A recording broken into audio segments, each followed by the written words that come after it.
Olá pessoal, boa noite, tudo bem? Bom, hoje nós vamos para a nossa live de diverticulose e suas complicações. Estou aguardando nosso ilustre convidado, Dr. Hélio Castro, entrar. Então, logo ele entra, nós vamos iniciar. Qualquer dúvida, por favor, deixem aqui para que nós possamos tentar esgotar as dúvidas de vocês ao longo da discussão.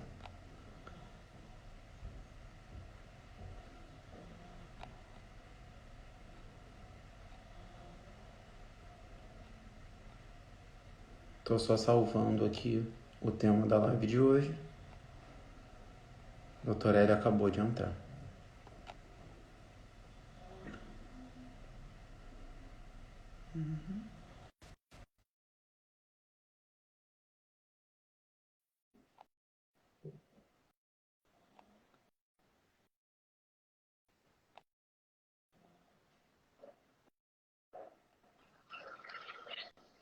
Doutor Olá, Castro, boa noite.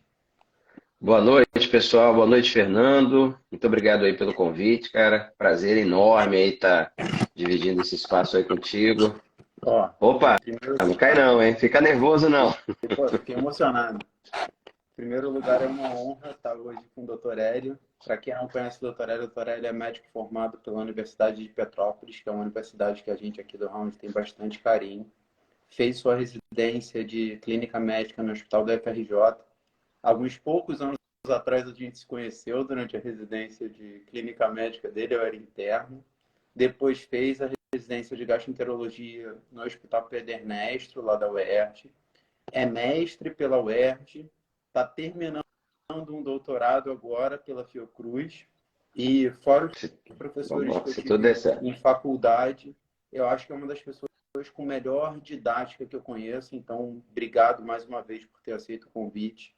É uma honra hoje Que isso, meu poder querido. discutir aqui com você. É uma honra enorme estar aqui dividindo contigo, sem dúvida nenhuma. Obrigado pelo convite mais uma vez. E diverticulose barra diverticulite é um tema que me é muito caro. Podemos falar mais sobre isso em algum momento. Mas é realmente um tema próximo aí, pessoal, inclusive, e vou ter o maior prazer de discutir contigo. Bom, Sem dúvida vai ser uma noite aí que eu espero que seja bastante produtiva para todo mundo. para quem, primeira coisa para quem está entrando agora, deixem seus comentários, a gente vai tentar responder o maior número de dúvidas ou comentários possíveis. Compartilhem com outros conhecidos. A live vai ficar salva no nosso feed, então não se preocupem caso percam alguma coisa, vai ficar salvo. E também no nosso canal do YouTube. Bom, como todas as nossas lives, a gente acredita que discutir um caso clínico sempre facilita a memorização e a discussão. Achamos que é muito mais fácil como metodologia de discussão e de aprendizado. E o caso clínico de hoje eu coloquei no story, então vou resumir aqui. É um senhor de 66 anos que procurou assistência preocupado porque nos últimos 2 anos havia tido 4 episódios de verticulite aguda não complicada. Então, ele já chega na consulta tendo tido esses episódios, né, que foram manejados anteriormente com 2 esquemas antimicrobianos diferentes. Então, intercalando de episódios, ele fez primeiro ciprofloxacino com metronidazol, no primeiro episódio 5 dias, no primeiro episódio 7 dias, no segundo episódio ele fez clavulin 10 dias, terceiro episódio ciprofloxacino e metronidazol 10 dias, e no quarto episódio clavulin 14 dias. E aí ele ficou preocupado, isso aqui, toda a intolerância gastrointestinal que o clavulin gerou, ele acabou emagrecendo, acabou sendo orientado uma dieta pós-episódio agudo, então estava com perda de peso, estava bastante preocupado e por isso procurou assistência. Não tinha nenhuma comorbidade importante, ele é diabético tipo 2, usava hipoglicemia oral apenas, e hipotiroideu usando levotiroxina. Não tinha nenhuma cirurgia importante prévia. Ao exame clínico, na consulta, isso já 2 meses depois do último episódio de diverticulite aguda não complicada, ele não tinha nenhum estigma, dor, nada, palpação, em especial na fossa ilíaca esquerda. Seguindo aí uma coisa da literatura, todos esses episódios dele foram no cólon sigmoide, então todas as diverticulites dele, o estigma inflamado nos exames seccionais de imagem, foram no sigmoide. É ex-tabagista, com uma carga tabágica não tão alta, uma carga tabágica de 20 maços ano, mas 20 maços ano. Ele havia parado com o hábito de fumar há cerca de 10 anos, etilista social e sedentário. E aí veio uma primeira dúvida, né? Que aí foi a dúvida do paciente, e é uma coisa que eu acho que conceitualmente é importante da gente trazer.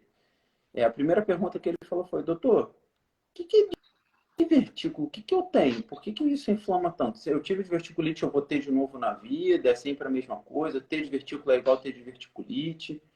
E aí, o nome da nossa chamada aqui de live é diverticulose, né? A gente não botou diverticulite, apesar do caso ser diverticulite. Então, qual é essa Verdade. diferença? Como é que isso funciona?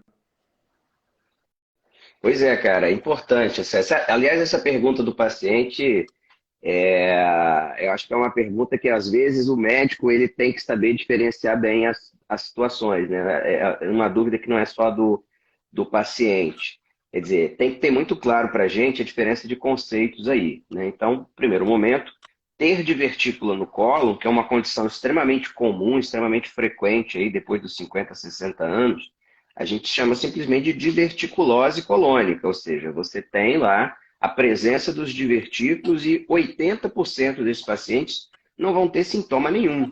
Na verdade, eles não vão nem saber que tem, a não ser que faça uma colonoscopia lá, eletiva, procurando pólipo e descubra que tem divertículo. Tá? Então, em princípio, o nome disso é diverticulose.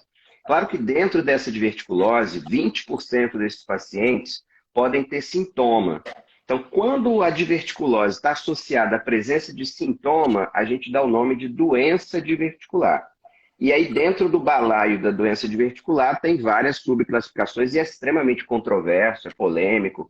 Uns acreditam em umas doenças, outros em outras, mas dentro da doença diverticular, o clássico é a diverticulite aguda, que é uma inflamação aguda do divertículo, tá? Mas existem outros subtipos aí, até mais crônicos, né? Por exemplo, doença diverticular sintomática não complicada, que seria uma condição onde o paciente tem uma dor crônica, mas ela não tem efetivamente uma inflamação aguda, né? É questionável, tem um grupo lá nos Estados Unidos que acha que isso, na verdade, é um tipo de doença funcional por hipersensibilidade visceral e não uma doença associada à diverticulose, enfim.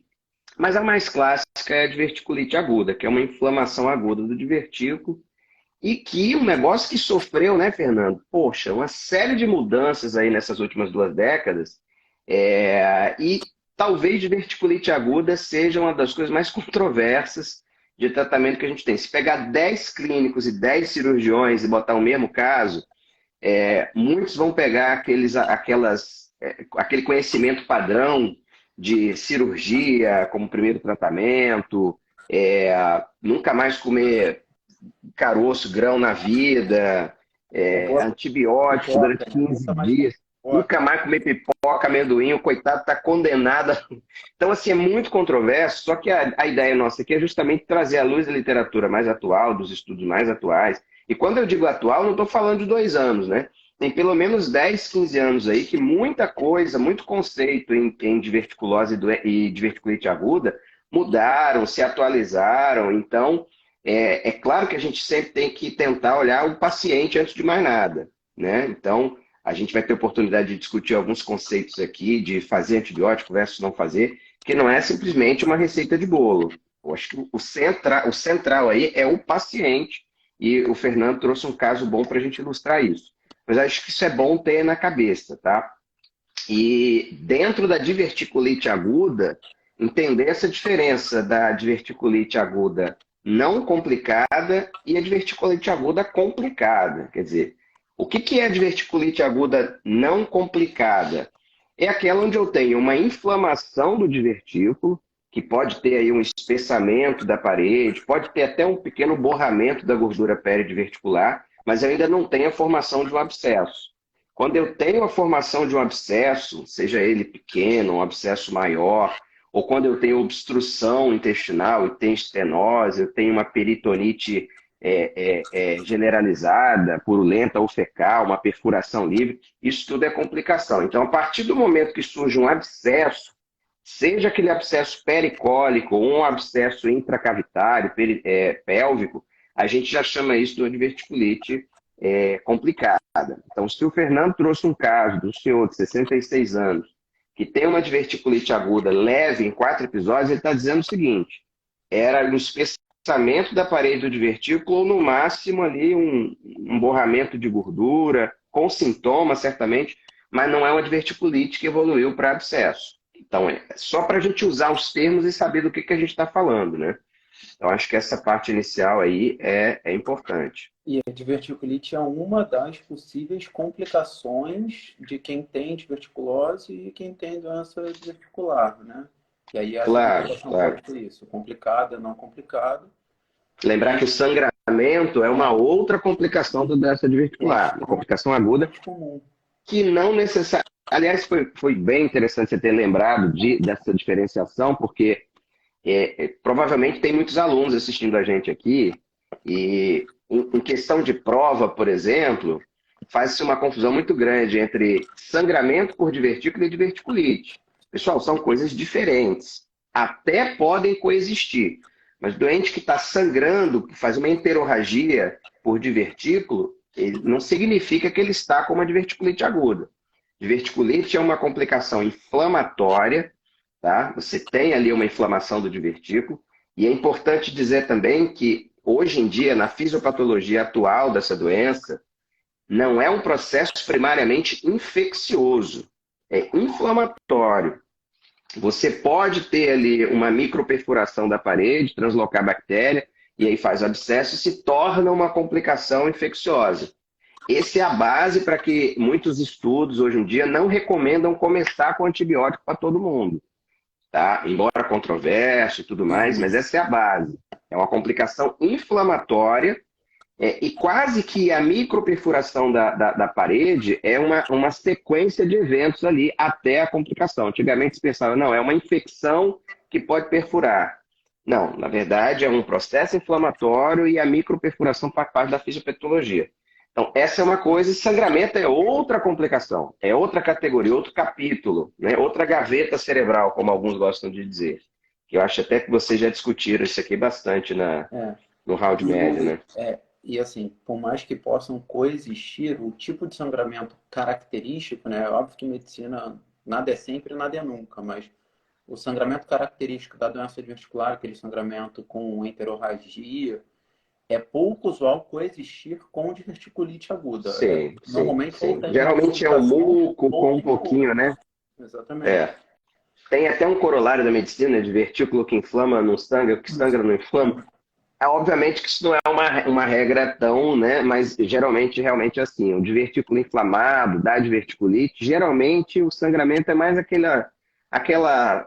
aquele muco, aquela coisa gelatinosa que vem ali com hematoquesia associada, diferente daquele sangramento pela doença diverticular que não está inflamado, que é enterorragia franca, que pode ter instabilidade hemodinâmica e que é a principal causa de hemorragia digestiva baixa na população geral, né? Apesar de predominar nos idosos, mas é a principal causa de uma forma geral. Então, assim, trazendo para o quadradinho, o caso do Fernando é um paciente que tem diverticulose, complicou para uma diverticulite aguda e provavelmente não fez abscesso, não fez perfuração franca, não fez peritonite, fez só aquele processo inflamatório localizado ali ao redor, peridiverticular, né, pericólico. E aí ele teve a sorte de fazer isso 4 vezes no período de 2 anos, Sem né? complicar. Não complicado. E fez antibiótico, tratou com antibiótico as 4 vezes, né? E aí a próxima pergunta, assim, óbvio que a gente não pegou o paciente exatamente no momento da crise, né? Digamos assim, a gente pegou muito mais numa preocupação de tentar descobrir se poderia evitar novas crises e entender o porquê que isso poderia estar acontecendo. Mas aí existem algumas coisas que mudaram na literatura, conforme a gente estava falando antes, e algumas coisas que a gente ainda vê de forma diferente entre grupos ou de cirurgião, enfim. Uhum. Esse paciente, na primeira crise, o que ele teve foi dor abdominal, foi para a emergência com quadro de dor abdominal em facilite esquerda, sem descompressão dolorosa, acabou tendo uma leucocitose discreta, ele tinha no laboratório 12 mil leucócitos, ainda sem desvio, e uma PCR ainda baixa. Ele tinha uma PCR, o corte do laboratório era 0,5, ele tinha uma PCR de 1. Os episódios subsequentes foram relativamente parecidos. O que chamava atenção era que, marcadamente, o quadro clínico do paciente era dor e alteração do ritmo intestinal. Era aquela coisa do estar inflamado, ele começava a ter mais sensação de distensão, uma maior dificuldade na eliminação de flatos e ficava um pouquinho mais constipado. Ele não tinha um ritmo intestinal habitual dele. Mas ele não tinha nenhum sinal secundário, nem no exame seccional de imagem, nem no exame clínico de aumento da frequência cardíaca, fleimão palpável, massa palpável no flanco na facilite esquerda, hipotensão arterial.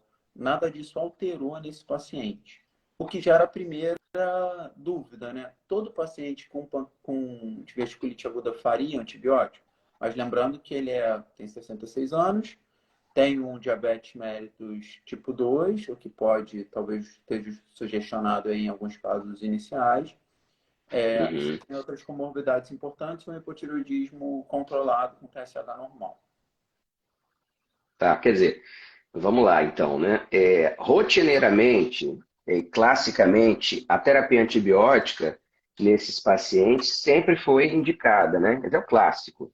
Diverticulite aguda fazer antibiótico. O que acontece é que teve alguns artigos, teve algumas publicações de meta-análises, até artigos bastante robustos de 2017, 2018 para cá, que mostraram o seguinte: pacientes que não têm múltiplas comorbidades, que não são imunossuprimidos, que têm uma diverticulite leve, quer dizer, só aquele emborramento ali ao redor, um espessamento de cólon, tá?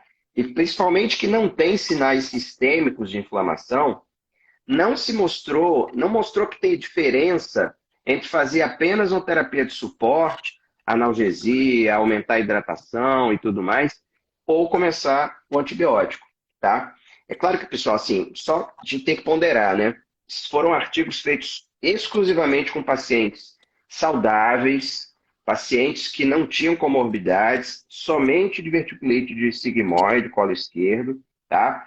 E para quem não é tão familiarizado, mas a classificação de Rinchey, que é uma classificação pela tomografia, tá? E o primeiro parêntese, é importante no paciente com suspeita de diverticulite aguda ser submetido à tomografia. Porque essa informação dessa classificação de Rinchey, que classifica justamente o grau ali inflamatório, é tomográfica. Então, vai ajudar a gente a tomar a decisão pela tomografia. Então, Rinchey 0 e Rinchey 1A, que é a classificação de justamente o Rinchey 0 é só um espessamento ali ao redor do divertículo. Rinchey 1A tem um espessamento e pode ter um aborramento de gordura, ou seja, não tem abscesso. Esses pacientes, a literatura diz que a gente talvez não precisasse fazer antibiótico, tá? Então, mais uma vez, a gente tem que ter cautela. Não é uma conduta unânime, para ser bem honesto, no nosso cotidiano aí, né, Fernando? É difícil alguém bater o martelo e falar, não vou fazer antibiótico. É difícil. Vou te falar que na nossa rotina aí, a gente não vê, não. A gente vê o pessoal sempre começar antibiótico para cobrir gram-negativo entérico, anaeróbio, que é a recomendação padrão, mais ou menos unânime aí na literatura, né? Mas, em geral, a literatura mais recente está dizendo isso. Então, se você tem uma diverticulite leve, sem sinais inflamatórios, né? PCR baixa, leucograma relativamente controlado, num paciente sem sinal inflamatório, né? E sem múltiplas comorbidades, a gente não precisaria começar antibiótico. Esse paciente eu tenho dúvida. Então, ele assim, tem mais de 60 anos, foi tabagista aí, acho que durante 20 anos, então pode ter algum grau de doença vascular periférica, é diabético, hipotireoideu. Eu, particularmente, se eu tivesse atendido ele na emergência, eu acho que eu teria feito antibiótico, sim. Eu não sei se no caso dele especificamente eu teria peitado isso, não, tá? Por exemplo, no primeiro episódio, eu tenho dúvida se eu acho que eu teria feito também, entendeu? Eu acho que eu teria Embora feito também. E é curioso, né? Eu acho que eu teria feito, e é uma outra discussão. Eu acho que eu teria feito, e eu acho que eu teria feito como foi feito. Que também ele não foi internado para fazer antibiótico parenteral. Ele fez um sim, antibiótico sim, sim, sim, sim. oral, até pela apresentação da doença dele, que é uma outra coisa que antigamente tinha-se uma discussão aí, se poderia. Internava todo mundo, né? E aí ele fez antibiótico oral, uma orientação dietética, que vai ser o nosso próximo tópico aí de controvérsia, que não basta um Certo, antibiótico, tá. a gente vai seguindo.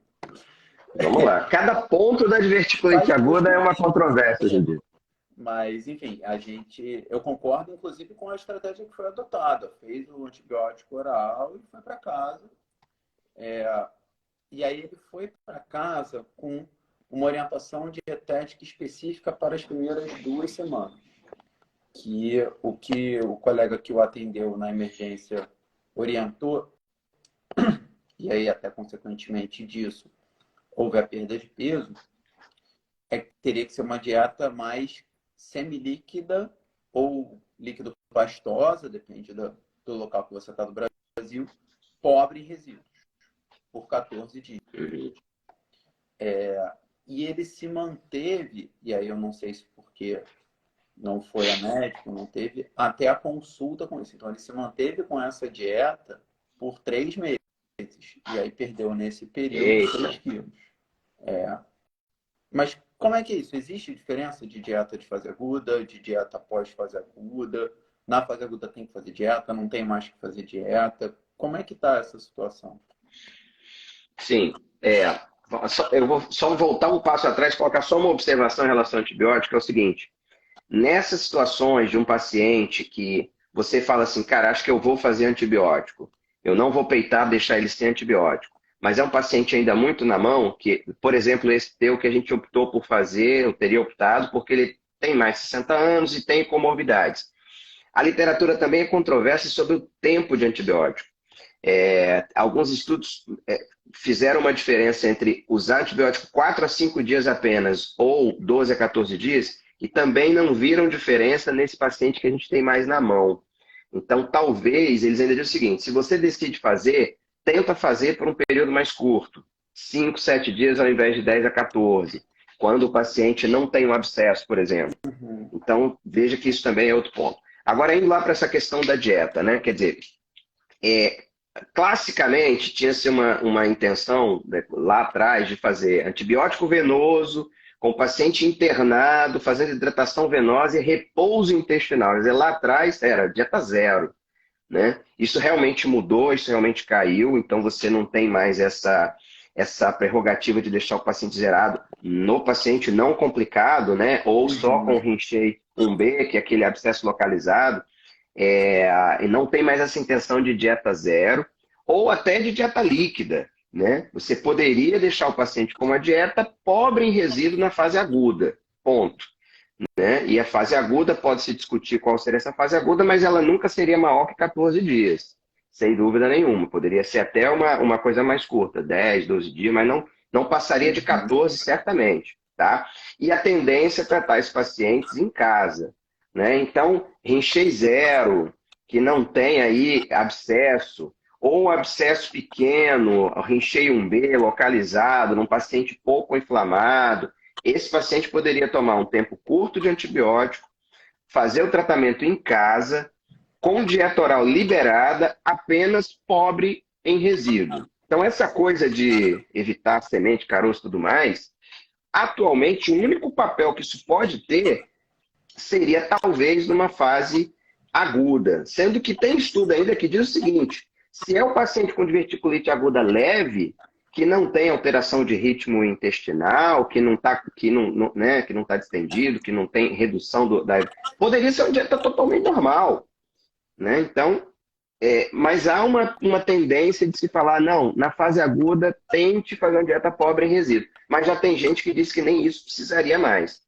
Então, vê como a gente, assim, numa quantidade grande de pacientes, dá para ser bastante conservador, né? Não internar, antibiótico pouco tempo, analgesia, obviamente, se tiver dor, e uma dieta pobre em resíduos só na fase aguda, né? O Ratum está falando que eu sei disso com profundidade, depois a gente conversa. E isso, essa fase aguda seria isso, né? E aí depois muda para o exato oposto também, né? Exatamente o oposto. Quer dizer, Aí quando a gente fala de profilaxia de episódio, né, Fernando? Então o cara tratou, fez antibiótico e tal, saiu dessa fase aguda. Eu acho que você vai chegar um momento, talvez você pergunte isso, mas entre as dietas, o padrão de perfil de dieta, né, o tratamento não medicamentoso, mudança de hábitos de vida, a dieta rica em fibras é aquela dieta que, teoricamente, quer dizer, frutas, fibras, verduras e pouca carne vermelha, seria a dieta que melhor preveniria episódios de diverticulite, porque diminui pressão do colo. Aumenta o bolo fecal, e um bolo fecal maior, você diminui aquela pressão da peristalse colônica. É justamente o contrário. Saiu da fase aguda, fibra nesse cara. Então ele vai se encher de linhaça, aveia, legumes, verduras, vai fazer atividade física, parar de fumar, perder peso, né? Então seria restrito apenas à fase aguda, não mais do que 14 dias aí. e aí depois é isso, né? Vai para o extremo oposto e normalmente, apesar de não ser em todo mundo, né? Aqui no Ocidente, principalmente a área de maior pressão colônica é o sigmoide, que é onde tem os maiores casos de diverticulite, que esse paciente do caso, por exemplo, teve 4 episódios nessa área de maior pressão. E aí só Tanto é que a maioria dos estudos estudam o lado esquerdo, cara. Eles nem colocam a diverticulite do lado direito. é que eu não posso falar que não existe, porque a gente sabe. A gente sabe que não é só em japonês que dá, né? Mas é uma coisa curiosa, assim, por que que mudou, né? Mudou também pelo avanço do conhecimento de fisiopatologia, essa prerrogativa da dieta. Imaginava-se, aí por isso que até um pouquinho mais de 10 anos atrás solicitava-se que não ingerissem sementes, que o que ocluía a luz do divertículo era a semente. E aí, nesse contexto, aumentava a pressão intradiverticular e culminava na inflamação. E isso foi sendo revisto e entendido que, na verdade, é um fecalito, um pedacinho de fezes, e com essa obstrução pode culminar na resposta inflamatória e aí associado ou não à infecção. Sim. E aí vem uma outra polêmica, porque a gente está falando de diverticulite, né? Nós não estamos aqui para falar de E aí bobagem. eu só vou falar da não complicada.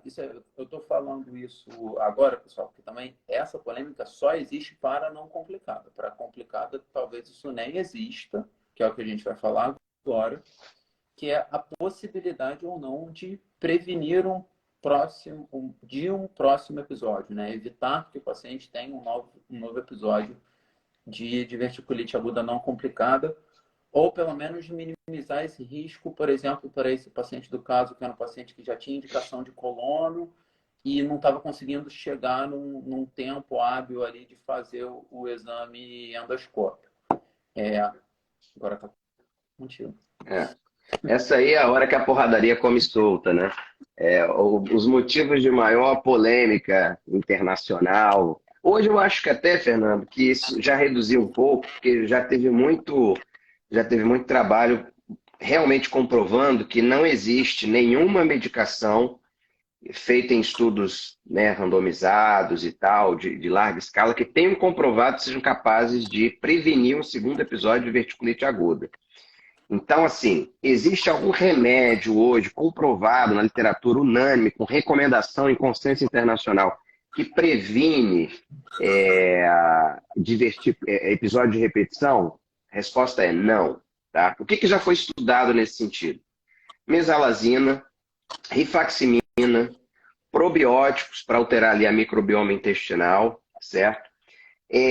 Vamos lá, mesalazina. O papel hoje da mesalazina estaria restrita, e mesmo assim com controvérsia polêmica, que não é motivo dessa live, mas ela teria um papel, talvez, em reduzir dor crônica naquele paciente com doença diverticular sintomática não complicada, ou seja, não na diverticulite, Mas naquele paciente que tem divertículo e tem um quadro crônico de dor, que a gente chama de SUD, né? Doença diverticular sintomática não complicada, não é diverticulite. Talvez esse paciente possa ter um benefício usando uma dose lá de 1,6 gramas, quer dizer, de 800 miligramas a 1,6 gramas, 10 dias por mês por um ano. Talvez possa ser nesse caso.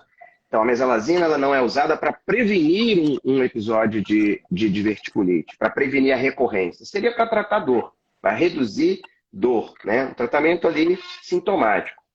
Rifaximina com associação de probióticos, talvez seja o que mais tenha se aproximado disso, né?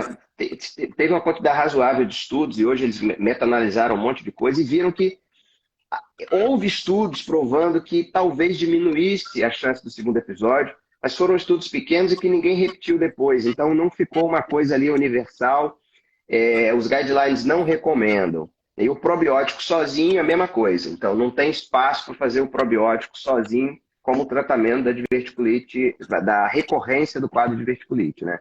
O que você tem hoje na literatura, que é o mais próximo de alguma coisa para prevenir o episódio, é atividade física, e atividade física aeróbica acentuada, né? Até meio anedótico. Tem estudo que praticamente o cara tem que se tornar um triatleta, correr, nadar, bicicleta, o negócio todo ali. Então, atividade física regular, de grande frequência e tudo mais. Por quê? Porque isso estimula o trânsito intestinal, diminui a pressão intracolônica.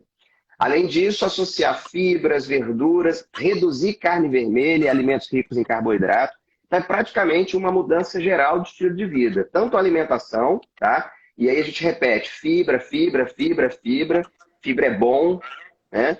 Junto com uma perda de peso, cessação do tabagismo e evitar alguns medicamentos que estão associados à crise de diverticulite, principalmente anti-inflamatório, não esteroide e corticoide. Então, o uso de anti-inflamatório tem associação epidemiológica com deflagrar uma crise de diverticulite. Então, teoricamente, isso aí é o que mostrou mais próximo de evitar. Ou seja, de graça, né? O cara não precisa comprar um remédio lá. Se ele investir numa mudança de estilo de vida, de alimentação, talvez, né? Aí o Fernando está me olhando mais uma vez, Então, sorrindo aí. né? Isso é mais difícil, né? Talvez fosse mais Eu difícil. conheço exemplo disso aí também, Fernando, da dificuldade de fazer esse estilo É de vida. muito importante também, assim, falando agora de medicação, que nada disso é de graça, tá, pessoal? Então, por exemplo, rifaximina não existia no Brasil até cerca de 1 ano e meio atrás, quando chegou. A gente tem a apresentação de uma dosagem, até não tem de duas, né? Lá fora tem 550, 200, aqui, salvo algum engano da minha parte, a gente só tem 550. E o valor disso para o paciente é um valor muito alto. Tá? Caríssimo, É uma medicação caríssimo. cara, muito cara. Eu cheguei a ver recentemente para um outro caso. Não é uma medicação barata para que nós lancemos É, mão de forma, talvez não 100% respaldada. nem probiótico é barato, cara. Se você for tomar todo dia, é absurdo de caro. Então, Né? isso é uma mensagem, ainda mais que a gente está falando, e isso vai ficar gravado para um número considerável de pessoas, é importante a gente ter isso em mente também. E o nosso próximo tópico já seria, mas aí eu vou ter que mencionar a gastro-FRJ, né? Porque perguntaram. Eu vi, não quis falar nada não, porque você é o tcherone aí do negócio, mas ele já lançou uma pergunta de ouro aí. Eles estão seguindo o script. Se a gente quantifica episódio para indicar cirurgia, isso porque a controvérsia é porque é bobagem. Vamos para mais um. Vamos lá. Inclusive, você estava comentando comigo aí sobre dúvidas, né, que o pessoal mandou, e a gente vê que ainda está muito na cabeça essa coisa de 2 episódios opera, 3 episódios opera. Existe um número mágico? Não, pessoal, não existe. Se existiu no passado, não existe hoje mais.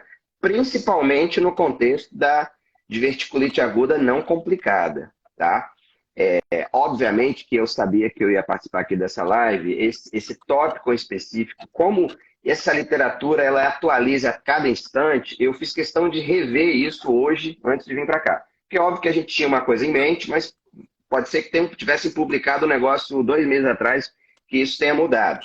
Então, assim, os 2 consensos mais recentes que fazem revisão de tudo isso que a gente está falando aqui, são consensos da Sociedade de Cirurgia de Coloproctologia dos Estados Unidos e o consenso médico dos Estados Unidos, que eles chamam lá de American College of Physicians, né? Associação Americana, Colégio dos Médicos, vamos dizer assim. Eles lançaram o American College of Physicians lançou esse ano, 2022, um consenso, e o consenso de coloproctologia em 2020, tá? E tanto um quanto o outro, eles são muito pragmáticos em dizer isso.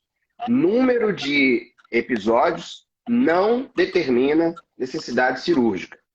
Então, se a gente for pegar a necessidade cirúrgica, assim, da situação inquestionável até a situação mais controversa, a inquestionável, que inclusive você teria que operar durante o episódio agudo, é peritonite.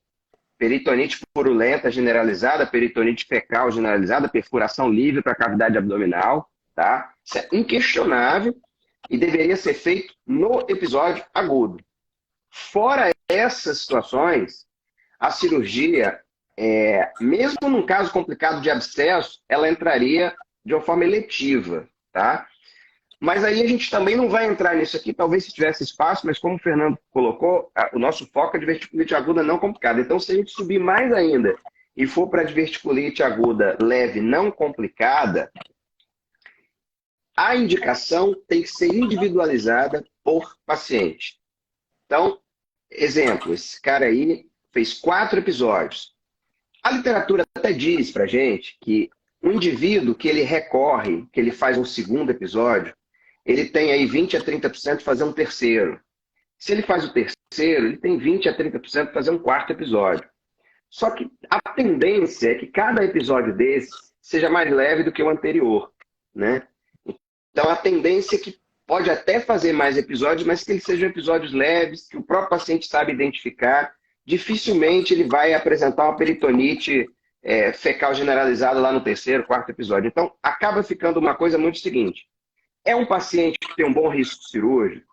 É um paciente que tem um bom status performance, que toleraria uma boa cirurgia? Está incomodando ele do ponto de vista de qualidade de vida? O cara não aguenta mais ter diverticulite a cada 6 meses. Tá? Ele tem dor, ele tem desconforto, sintoma, entre um episódio e outro. Então, esses são os fatores que a gente teria que levar em consideração para definir entre a cirurgia e a não cirurgia, e não o número de episódios. Tá? Mais uma vez, se o paciente apresentou um abscesso de 5 centímetros, que precisou fazer drenagem por radiologia intervencionista, tá? A literatura até diz o seguinte, pacientes que fazem abscesso maior do que 5 centímetros, dificilmente ele vai fugir de uma cirurgia no futuro, mesmo que não seja na fase aguda. Mesmo que você drene na fase aguda pela radiologia intervencionista, ele tem uma chance grande de recorrer com abscesso. Chega a 37%, 40%. Esse paciente, muito provavelmente, num segundo episódio, fazendo abscesso, ele vai operar. Então, depende muito de qual é aquela condição que ele teve a diverticulite. For uma diverticulite com abscesso grande, fez um novo quadro também complicado, com abscesso grande.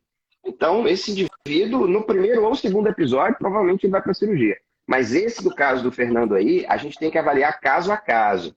Então, a diverticulite leve, sem complicação, que você questiona se vou usar antibiótico ou não vou usar antibiótico, a discussão tem que ser entre o médico e o paciente, envolvendo risco cirúrgico, né? Vamos dizer que é um cara aí todo cheio de comorbidade diabético, vasculopata, que está fazendo uns episódios michurucas aí, e aí ele vai fazer atividade física, perder peso, melhorar a alimentação, e o espaço entre um episódio e outro vai ficar de 3, 4 anos.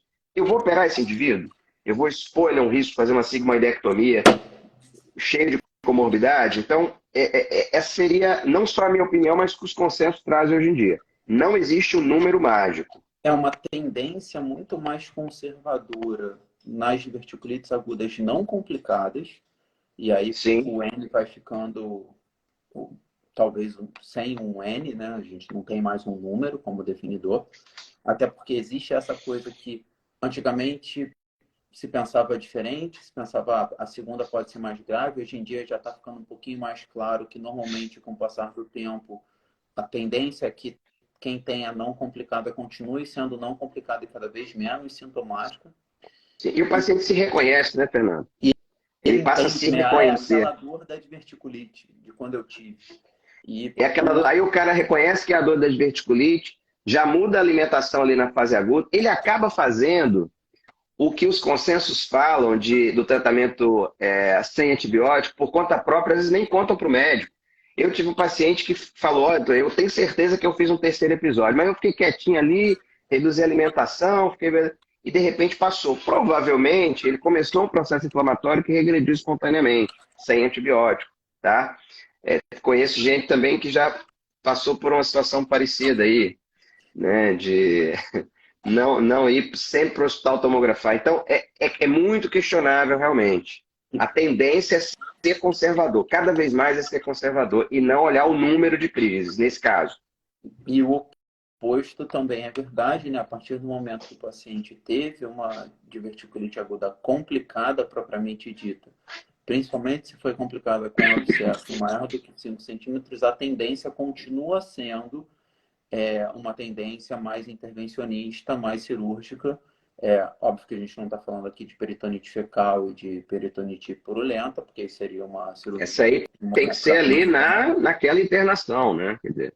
E o que evoluiu também, por que antes, quando era complicado, sempre operava na mesma internação, lembrando que a cirurgia preconizada seria um Hartmann, então o paciente sairia colostomizado, né, dessa primeira cirurgia, pelo risco de fazer uma anastomose no momento inflamado, mas com o avanço também das técnicas de radiologia intervencionista, hoje é factível tentar drenar um abscesso, esperar um segundo momento para fazer uma cirurgia num tempo único, né? Acho que isso foi uma coisa que também a medicina foi evoluindo e foi mudando.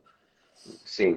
Para abscessos até 3 centímetros, tem uma boa resposta só com tratamento antibiótico. Eles colocam que quando o abscesso tem mais de 3 centímetros, a chance de recorrência passa de 34%, ou seja, quanto maior o tamanho do abscesso, maior a necessidade de fazer a drenagem com radiologia intervencionista. E a radiologia intervencionista resolve em 60%, 70% das vezes, somente ser associada ao antibiótico ali, e esse indivíduo não precisaria ir de uma cirurgia de urgência.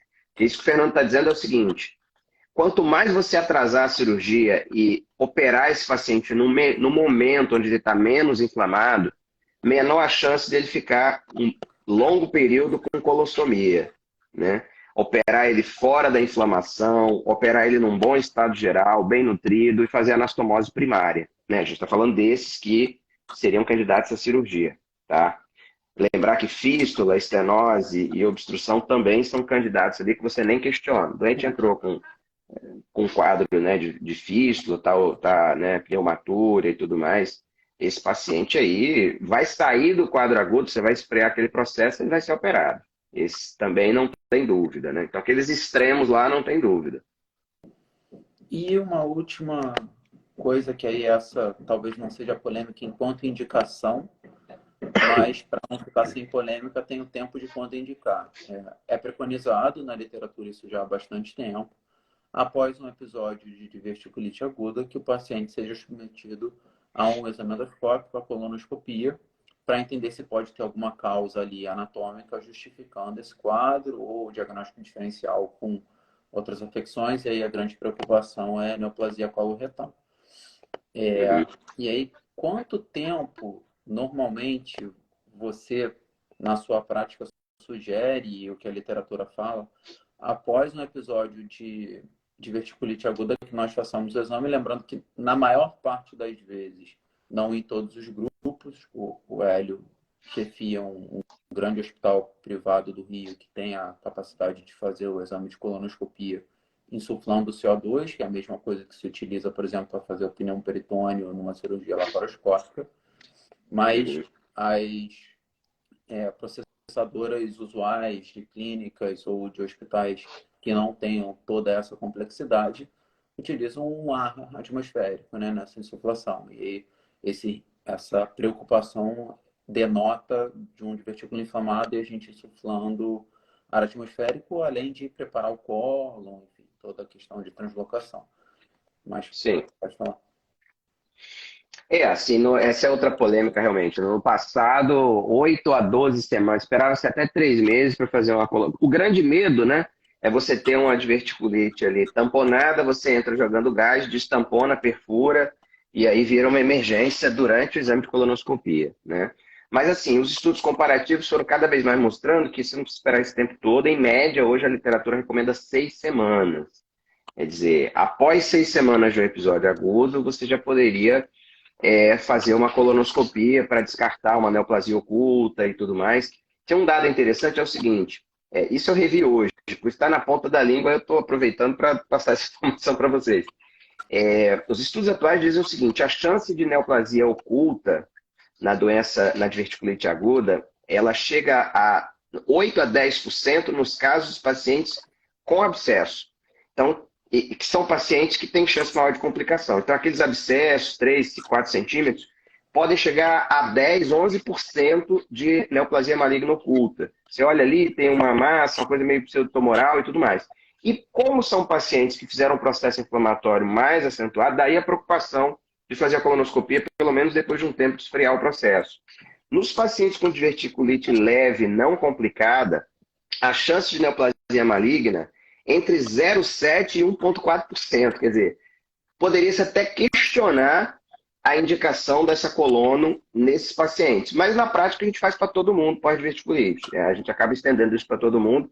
E é importante dizer o seguinte, se o paciente tem uma colono 6 meses, 1 ano, 2 anos antes, talvez não precise, porque se ele tem uma investigação, um rastreio por câncer coloretal atualizado, você não precisaria obrigatoriamente fazer uma colono depois. O cara já está estudado, né? Você já sabe a extensão da doença verticular, já rastreou para neoplasia.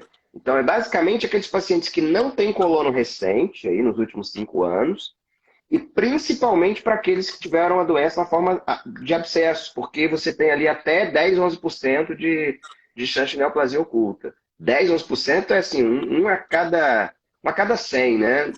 Para a quantidade de diverticulite que tem, não é um número tão desprezível. Eu, sinceramente, na minha cabeça era um número mais baixo. E até me surpreendeu um pouco. Eu não sei você, Fernando. Eu olhei e falei, caramba, 10%? Não, não tinha ideia de que 1 a cada 10 tem. 1 a cada 10 dos que fazem abscesso. Talvez isso, né? A gente vê muito doente leve, né? Do quadro leve. Mas seria isso. Acho que 6 semanas é o número redondo aí para a gente pensar para indicar uma colono depois. E acho que é isso. Acho que a gente conseguiu. Não vou entrar, porque senão acho que vai, do ponto de vista educacional, fica muito confuso de falar de sangramento ou colite periverticular, que é uma outra controvérsia aí, se existe ou se não Se a gente existe. for começar a falar de doença diverticular sintomática não complicada, Mas acho que a 2 horas falando mensagem só sobre isso. fica muito clara, né? Assim, do quanto que mudou e do quanto que é difícil e do quanto a gente precisa tentar se manter na medida do possível atualizado. Teve uma pergunta que a gente citou, mas não respondeu claramente, é qual antibiótico que usa. Enfim, você quer falar? Sim, idealmente a antibiótico terapia tem que cobrir gram-negativo anaeróbico, né? Quer dizer, gram-negativo entérico e anaeróbico. As principais aí que a gente usa, que são fáceis, inclusive, de você, se precisar fazer venoso e depois continuar oral, a amoxicilina com ácido clavulânico e o metronidazol com ciprofloxacino, né? Pensando em germes comunitários, no paciente que não está internado, que você não precisa cobrir outros germes hospitalares, esses antibióticos aí, universalmente, são os que a gente usa. Né? A amoxicilina com clavulanato, com a vantagem de ter uma posologia melhor, é só um antibiótico, você faz de 12 em 12 horas. Né? E o metronidazol com ciprofloxacino tem uma ótima cobertura, mas às vezes a dificuldade posológica é maior, né? São 2 antibióticos, um de 8 em 8 horas, né? O outro de 12 em 12. Mas esses dois aí, geralmente, cobrem quase 100% das vezes que a gente faz, são suficientes aí para tratar. Só agradecer, fazer uma lembrança antes de finalizar. Pessoal, o metronidazol oral, ele não existe na formulação de 500 miligramas. Isso é uma coisa boba, mas como no venoso é 500 que a gente prescreve, o oral ou o paciente vai tomar 2 comprimidos de 250 ou um comprimido de 400. Não existe metronidazol oral de 500. ciprofloxacino existe, o clavulin, que é o amoxicilina com clavulanato, né? Tem a formulação de longa duração, que é a formulação BD, e aí a gente usa de 12 em 12, e tem a formulação de 500, que a gente usaria de 8 em 8, que é uma formulação com uma adesão um pouco menor por ter que tomar mais vezes, e é mais chato e tem intolerância gastrointestinal no paciente que já está com sintoma. Mas obrigado mais uma vez, acho que a gente Nada, conseguiu cara. falar o máximo possível. Acho que deu para passar o recado aí, né? Muita coisa mudou, quase tudo é polêmico, mas a tendência é a gente estar sendo cada vez menos invasivo, menos intervencionista, mais conservador nesses pacientes leves. Acho que o desafio é você não... As duas coisas, nem superestimar um paciente muito leve e nem subestimar um paciente que já pode estar inflamando ali na nossa cara. Então, acho que o grande desafio é você olhar para os parâmetros certos, para os sinais vitais, parâmetros inflamatórios, e examinar bem o paciente, né? Porque se a gente tem uma tendência de tratar todo mundo igual, a tendência é superestimar todo mundo e sair, internar, fazer antibiótico venoso, dieta zero e tal. Eu acho que é isso. O trabalho grande aí é saber refinar. É nem subestimar um camarada que está cheio de comorbidades, está inflamando ali na tua cara, então, e nem superestimar um paciente que é jovem, sem comorbidade nenhuma, que os parâmetros inflamatórios estão todos bons e tal. Então, esse acho que é o grande desafio aí, é o recado que fica. E se for de cólon direito, nada a fazer, fica tranquilo. Se for de colo direito... Vai fazer live, vai ficar tudo bem. Olha, eu prometo que eu vou sentar um dia e contar a minha história. Para quem ficou até o final e curioso, eu tive diverticulite aguda aos 35 anos com perfuração no cólon direito e tive mais 3 episódios depois desse. E não fui operado. Só digo isso. Estou aqui e já vou agora, 31 de dezembro, completar 2 anos desde a última crise. Ou seja, não tem que operar todo mundo. Mas está cada vez melhor. Tô mudando. Cada vez mais eu estou mudando. Prometo que em 2023 mudarei mais ainda. Obrigado mais uma vez, viu? Boa noite, meu amigo. Um abraço, pessoal. Boa noite, Fernando. Obrigado, cara.